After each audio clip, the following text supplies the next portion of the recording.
Okay, so I had a spirit husband part two.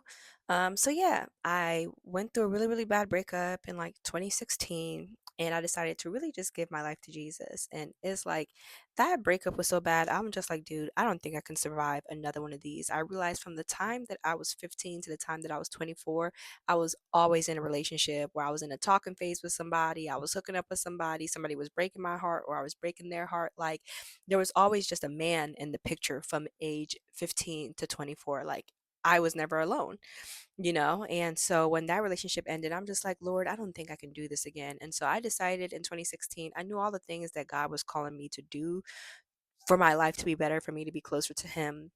I'm like, okay, God, I think I'm going to try being celibate. I want to stop having sex outside of marriage. I don't want to keep getting my heart broken like this. I'll stop drinking. I'll stop smoking. I'll stop doing all the things that I was doing just so I can feel better. Initially, it wasn't even to get closer to God. It's just because I didn't want to feel the way that I felt anymore. I didn't want to have to need a man in my life.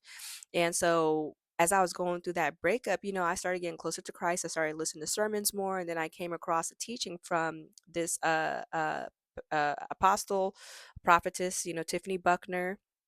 Love her. She's on TikTok on here somewhere, but it's like I started to learn more about, like sex and what it means in the spiritual realm and what a soul tie is and what covenants are. And then I came across a video talking about spirit husbands. I'm like, spirit husbands, like, what's that? And the signs of having a spirit husband.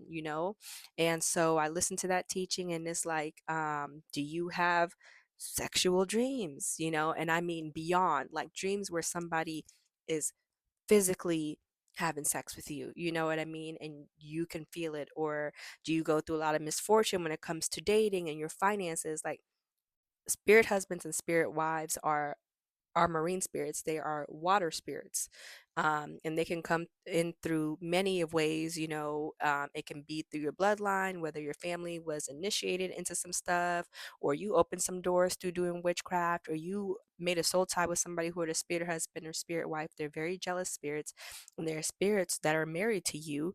And because you're married in the spiritual realm, they don't want people to get close to you in the physical realm.